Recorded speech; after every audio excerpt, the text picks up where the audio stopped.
குடும்பம் கூட இல்லாத பையனுக்கு கட்டி கொடுத்துட்டு ஒரு பிரச்சனைகள் வந்துச்சுன்னா யார்கிட்ட போய் கேட்போம்? அது மட்டும் இல்லாம அந்த பிள்ளைக்கு ஒரு ஆதரவுக்கு கூட யார் இருப்பா சொல்லு? நம்ம இங்க குடும்பமா இருக்கோம். இந்த பிள்ளைய கொண்டு போய் அனாமத்தா கட்டி கொடுத்த மாதிரி ஆயிடும். அதாவே வேண்டான்னு சொல்லியா? ஏக்கா பிள்ளை எதுக்கு கட்டி கொடுத்து அனுப்பி வைக்கணும்? வீட்டோட வச்சுக்கிட வேண்டியதானக்கா? அது சரி வராது பத்ராளி. செல்லம்மாவையே வீட்டோட வைக்க முடியல. குசுப்பு கொஞ்சம் வாயாடியா இருக்கறனால ஏதாவது ஒண்ணு பேசுவா. சரிக்கா வீட்டோட வைக்காண்டா. நம்ம செல்லம்மாவை எப்படி ஒரு வீடு பார்த்து வச்சிருக்கா? அந்த மாதிரி அஞ்சலி பிள்ளையும் பக்கத்துலயே வச்சுக்கிட வேண்டியதானே? அது வந்து பத்ராளி அந்த மாப்பிள்ளை பையன் அங்க எங்கேயோ வேலை பார்க்கானா. அவனை கூட்டிட்டு வந்து இந்த ஊர்ல இருந்தா எப்படி இருப்பான்? அது மட்டும் இல்லாம நம்ம அஞ்சலியும் ஒரு பொறுப்பான பிள்ளையா இல்ல. விளையாட்டுத்தனமா இருக்கான்னு அடிப்பு அது இதுன்னு பேசிட்டு தெரியா. அவளை போய் இந்த மாதிரி ஒரு பையனை கட்டி வச்சு அது சரி வராதுன்னு தோணுது பத்ராளி. ஏக்கா அந்த பையனுக்கு நம்ம தோட்டத்திலே ஒரு வேலையை போட்டு கொடுப்போம். சுப்பிரமணி பையல அந்த வேலையை விட்டு தூக்கிட்டு அந்த வேலையில வைக்க வேண்டியதானே? இல்ல பத்ராளி அப்படிலாம் கொடுக்க முடியாது. பண விஷயத்துக்கு ஒரு பொறுப்பான ஆளு வேணும். சுப்பிரமணி நல்ல பொறுப்பான பையலா இருக்கான். அவனை தூக்கிட்டு வேற ஒரு ஆளை வைக்கிறது எனக்கு என்னமோ சரி வராதுன்னு தோணுது. சரிக்கா வேற ஏதாவது ஒரு வேலையை கொடுத்து அந்த பையனை இங்கே இருக்க வைங்க. ஒரு வீடு எடுத்து கொடுத்து தனியா வைப்போம். நம்ம போய் வந்து பாத்துக்கிடலாம்க்கா. இப்படி ஒரு மாப்பிள்ளை எல்லாம் கிடைக்காது. யாரும் இல்லைன்னு வச்சுக்கிறீங்களா? எந்த பிரச்சனையுமே இல்ல நம்மளுக்கு. அழகா பிள்ளைகளை கூட்டிட்டு வந்து இங்க வச்சுக்கிடலாம். அஞ்சலி உங்க கண் பார்வையிலே இருப்பா. செல்லம்மா எப்படி பக்கத்திலே இருக்காளோ அதே மாதிரி அஞ்சலி பக்கத்திலே இருப்பாக்கா. நம்ம போய் பாத்துக்கிடலாம். குழம்பு வேணா கொடுத்துக்கிடலாம். நல்லது கெட்டது சொல்லி கொடுக்கலாம். மாப்பிள்ளை பையனோ நம்ம கைக்குள்ள அடங்கி இருப்பான். சூர்யா சொல்லியா தங்கமான பையனு. இப்படி ஒரு பையனை விட்டுட்டு வேற எங்க போய் மாப்பிள்ளை தேடுவியே? நகை நட்டு எவ்வளவு போட்டாலும் பிரச்சனை கிடையாது. சீர் சிறுவாடு குடுக்கலனாலும் பிரச்சனை கிடையாது. இல்ல பத்ராளி சீர் சிறுவாட பத்தியோ நகை நட்ட பத்தியோ நாங்க யோசிக்கல. குடும்பம் இல்ல, குடும்பத்துல பொறுப்பான ஆட்கள்னு எதுவும் இல்ல. அங்க போய் பிள்ளைய கட்டி கொடுத்துட்டு சரி வராதுன்னு தான் யோசிக்கும். ஏக்கா அதுல நல்ல விஷயமா இருக்குக்கா. ஒரு தொல்லை இருக்காதுல்ல.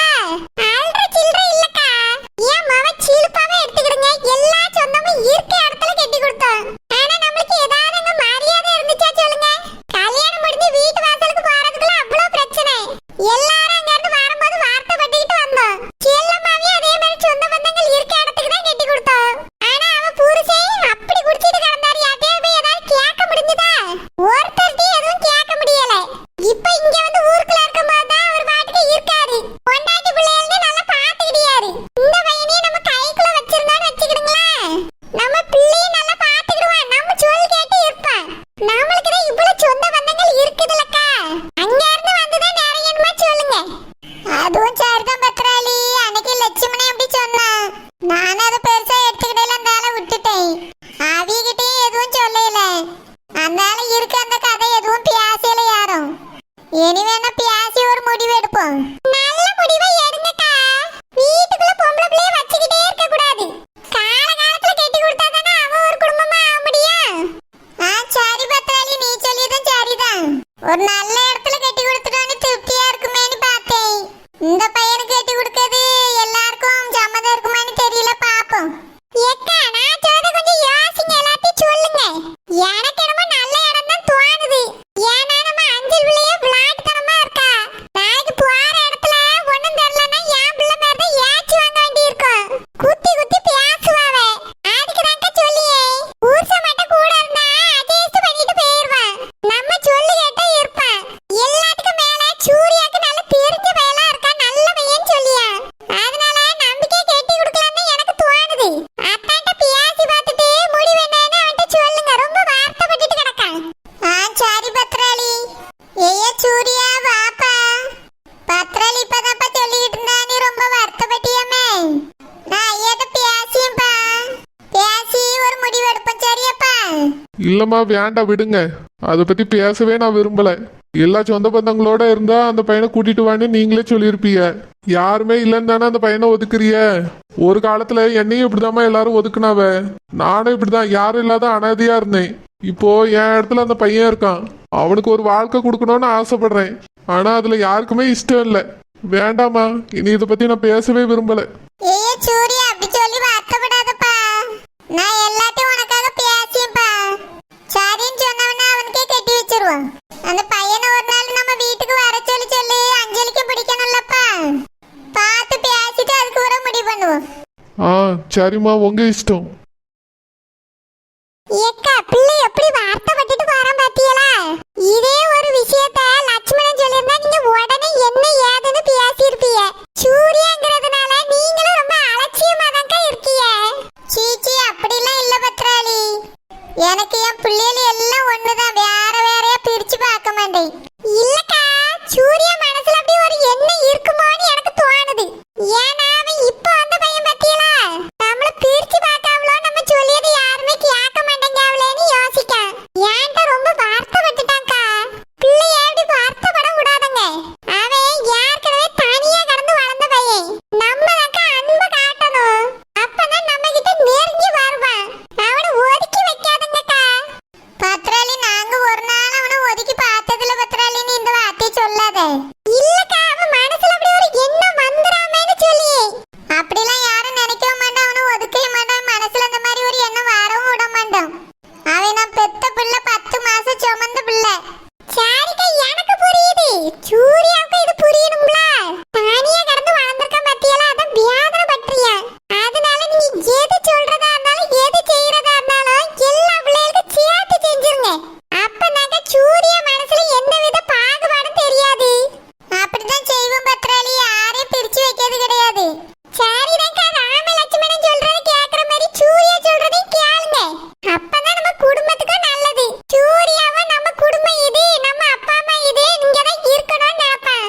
நீங்க இந்த மாதிரி ஒதுக்கிட்டு இருந்தீங்கன்னா மனசு வேதனைப்பட்டு வீட்டை விட்டு கிளம்பினாலும் கிளம்பிடுவாக்கா. அதனால ஒரு நல்ல பொறுப்பை கொடுத்து அவனை இங்கே இருக்க வைங்க. நான் சொல்லியது உங்களுக்கு புரியாதுன்னு நினைக்கேன். சரி பத்ராளி. சரிக்கா வாச சமைக்கட்டும். நான் போயிட்டு பேரன் வந்து குழம்பு வாங்கிக்கிறேன். சோறு வடிச்சிட்டு வாரேன். சரி பத்ராளி, போயிட்டு வா. பத்ராளி சொல்லியதுலயே ஒரு அர்த்தம் இருக்கதான் செய்யுது. சூர்யா ரொம்ப மனசு வருத்தப்பட்டிருக்கான் போல இருக்கு. அதனாலதான் அவன் இந்த அளவுக்கு வந்து பேசிட்டு போறான். சரி சரி, இந்த விஷயத்தை எல்லாத்தையும் பேசிட்டு ஒரு முடிவு எடுக்கணும். முதல்ல அவியிட்ட போய் பேசுவோம். அஸ்வின், நம்ம போட்ட பிளானு கிட்டத்தட்ட ஒர்க் அவுட் ஆயிடுச்சுடா. அம்மாவே சொல்லிட்டாங்க, எல்லார்கிட்டயும் பேசி அவங்களே சம்மதம் வாங்குறாங்களாம். ஸ்ரீனிவாசனை சீக்கிரமா வந்து பார்க்க சொல்லுன்னு சொல்லியிருக்காங்க. இந்த கல்யாணம் மட்டும் நடந்துருச்சு.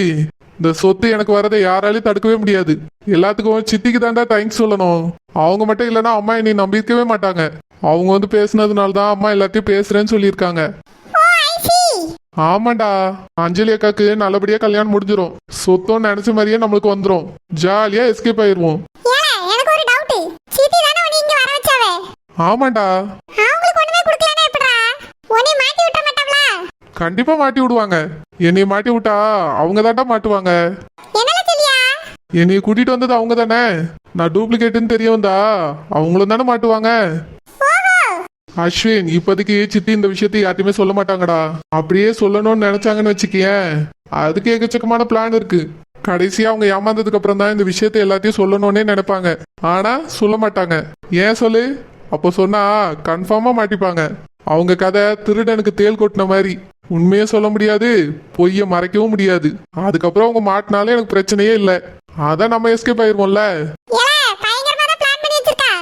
என்ன ஏகப்பட்ட ஐடியா இருக்குடா. அந்த சுப்பிரமணி இருக்கான்ல, அவனுக்கு முதல்ல பெரிய அப்பா வைக்கணும்டா. பின்ன நான் காதலிச்சு பொண்ணை என்கிட்ட இருந்து பிரிச்சு அவன் காதலிச்சிட்டு இருக்கான். இப்போ என்னையே என் வாய்னால அவளை சிஸ்டர்னு கூப்பிட வச்சுட்டான்டா. நினைக்கும் போதே எனக்கு பத்திக்கிட்டே எரியுது. இதுக்கு மேல அவன் நிம்மதியா இருக்கவே கூடாது. சொத்து நம்ம கைக்கு வந்து நம்ம இங்க இருந்து போறதுக்கு முன்னாடி அவனுக்கு ஒரு முடிவை கட்டணும். அந்த வேலையை விட்டு அவனை துரத்தணும்டா. அதுவும் அசிங்கப்படுத்தி அவமானப்படுத்தி துரத்தணும்.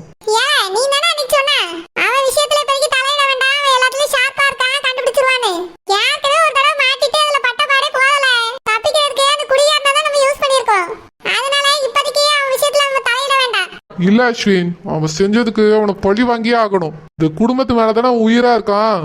இந்த குடும்பமே அவனை அடிச்சு துரத்தணும். அப்பதான்டா அவனுக்கு வலிக்கும். எனக்கு அதான் வேணும். அவனை முதல்ல துரத்துறதுக்கு ஒரு நல்ல ஐடியாவை யோசிக்கணும். இல்ல, சீக்கிரமா யோசிச்சு துரத்தணும்.